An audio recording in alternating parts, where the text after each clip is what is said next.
Mais bien, chers frères, ils n'ont pas besoin de s'en aller. Donnez-leur vous-même à manger, dit Jésus à ses disciples. Mes chers amis, imaginez la situation. Il y a une foule de 5000 personnes, et saint Matthieu ajoute, sans compter les femmes et les enfants, autrement dit au moins 15 000, ce n'est pas 20 000 ou 25 000. Et nous n'avons que 5 pains et 2 poissons pour nourrir une foule considérable, cette foule est venue parce qu'elle veut voir Jésus. Quand elles apprirent, ces foules, que Jésus était arrivé, elles suivirent à pied en quittant leur ville pour venir voir Jésus, pour l'entendre. Et Jésus est saisi de compassion, nous dit saint Matthieu. Il guérit les malades.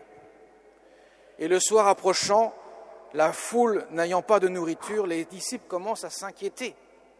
Et Jésus leur dit tout simplement, ils n'ont pas besoin de s'en aller, donnez-leur vous-même à manger. Alors mes chers amis, il y a 5 pains et 2 poissons. Il n'y en a pas 6, il n'y en a pas 4 pains, il n'y a pas 3 ou 4 poissons, il n'y en a que 2. Alors évidemment, les chiffres ont une certaine signification. Et à la fin, après avoir nourri une foule considérable, voilà que nous ramassons 12 paniers bien pleins de pain. Même chose, il y a une signification évidemment de ces 12 paniers. Et quand Jésus multiplie les 5 pains et les 2 poissons, il les donne aux disciples et les disciples le donnent à la foule. Tout cela prend sens. Car ce miracle est bien au-delà d'un miracle. Il est un signe, comme saint Jean aime bien le dire dans son évangile, un signe, ça renvoie à beaucoup plus grand que le miracle qui est posé. Et évidemment, là, il y a un signe notoire que Jésus va donner, va laisser à ses disciples. Et bien sûr, à la Pentecôte, après la Pentecôte, tout cela deviendra extrêmement lumineux. Sur le moment, évidemment, tout le monde est ébahi par la multiplication des 5 pains et 2 poissons, de voir une foule considérable se nourrir avec si peu, avec une nourriture aussi dérisoire. Cela, bien sûr, ne manque pas de ravir les gens. Mais mes chers amis, nous sommes devant un mystère où Dieu est pris de compassion pour les hommes que nous sommes. Jésus est saisi de compassion. Et Dieu, devant le péché des hommes, est saisi de compassion pour ces pauvres créatures qu'il avait créées à son image et à sa ressemblance et qui ont l'indélicatesse de se fourvoyer dans le péché qui a comme conséquence inéluctable la mort. Pas une mort physique, si ce n'était que cela, mais la mort éternelle, la seconde mort. Déjà, dès la chute, il avait promis le Rédempteur. Par l'image de la femme, celle qui écrasera la tête du serpent et le serpent qui la mordra au talon. Dès le départ, Dieu annonce la couleur. Et voilà que Jésus va l'interpréter, l'incarner même, ce mystère de rédemption. 5 pains, ça nous rappelle les 5 plaies du crucifié, les 2 pieds, les 2 mains, et surtout, bien sûr, la blessure du cœur ouvert par la lance du soldat, d'où va s'écouler l'eau et le sang, le signe même de la miséricorde de Dieu, qui viendra étancher la soif des hommes qui étaient tombés dans l'injustice, car Jésus, en offrant sa vie sur la croix, va rendre justice devant le Père et va laisser le flot de sa miséricorde divine se déverser de manière infinie en abondance pour tous les hommes, de sorte que pas un seul ne sera abandonné. Même Jésus va offrir sa vie, en théorie, il le fait, pour ceux qui sont damnés. Non pas qu'ils le sont damnés parce que Dieu aurait limité, bien au contraire, il a donné sa vie pour tous sans exception, mais parce que les hommes ont refusé d'accueillir sa grâce. Pas un seul damné en enfer pourrait dire à Jésus « Tu ne m'as pas assez aimé, c'est pour cela que je me retrouve dans ce lieu de torture. » Jésus ne pourra que lui dire « Mon ami, j'ai souffert encore plus pour toi que pour ceux qui sont sauvés.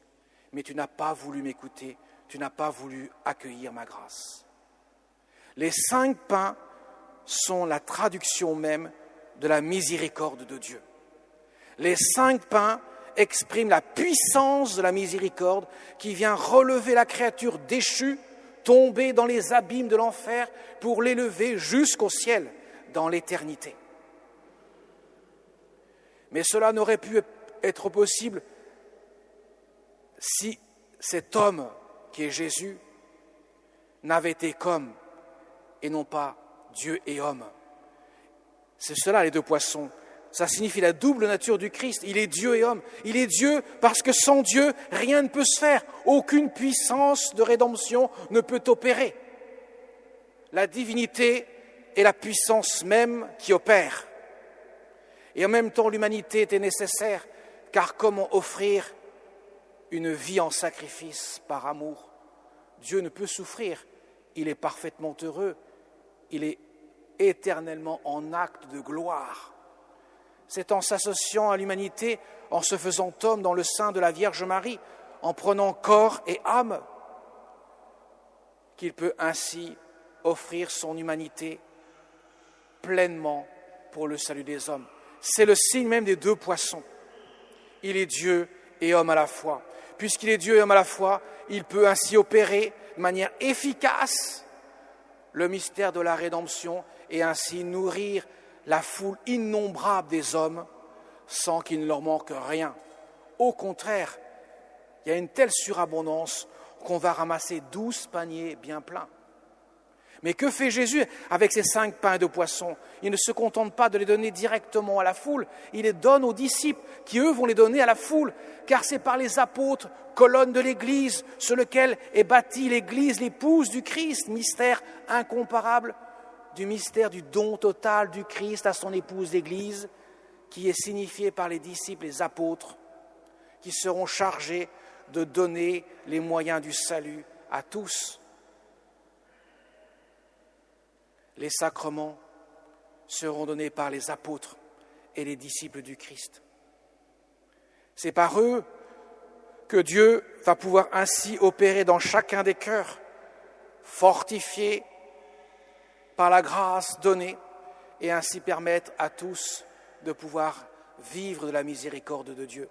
Voilà pourquoi ce sont les 12 paniers, les 12 apôtres qui, bien sûr, sont symbolisés par les 12 paniers bien pleins, les 12 colonnes de l'Église sur lesquelles le Christ a fondé son Église pour qu'elle puisse ainsi annoncer l'Évangile et donner les grâces du salut.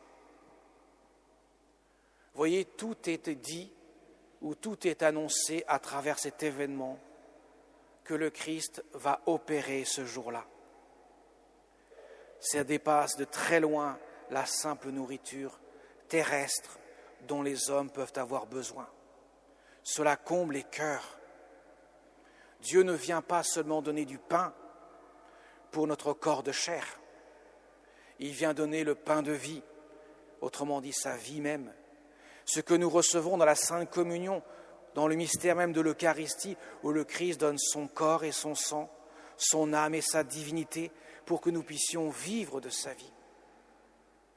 Ainsi, mes chers amis, quand nous approchons du Seigneur, quand nous approchons de la communion, de la Sainte Communion, ouvrons nos cœurs avec largesse pour que Dieu puisse ainsi venir établir sa demeure en nous, qu'il puisse venir inonder de sa miséricorde nos cœurs assoiffés et affamés d'absolu. Et pour ne pas nous laisser orphelins, il nous donne à sa mère, celle par qui tout fut possible. Car Dieu, avant même de demander à chacun d'entre nous « Est-ce que tu veux bien accueillir la grâce du salut ?» Il a commencé à demander à sa mère par l'entremise de l'ange Gabriel « Acceptes-tu d'être la mère du Sauveur, sans qui rien ne peut être possible ?» Car Dieu ne s'impose jamais aux hommes, il vient frapper à la porte de notre cœur et il attend notre fiat, notre oui, pour venir établir sa demeure. Alors bien sûr, Marie, elle est symboliquement, elle signifie l'Église, celle qui dit oui, l'épouse qui dit oui à son époux. comme elle a reçu les grâces au pied même de la croix, la grâce par anticipation d'être l'Immaculée Conception, et qui renouvelle son oui dans la demande du Christ d'être la mère de tous les hommes. Alors mes chers amis, demandons-la, invoquons-la. Dans quelques jours, dans 13 jours exactement, nous fêterons le mystère de l'Assomption de la Vierge Marie, la seule personne humaine qui, pour l'instant, dans notre histoire chrétienne, est avec son corps de chair et son âme humaine au ciel. L'autre personne, bien sûr, est divine, c'est Jésus. Déjà, elle goûte à la gloire de la résurrection, ce pourquoi nous avons été créés et ce pourquoi nous sommes sauvés. Amen.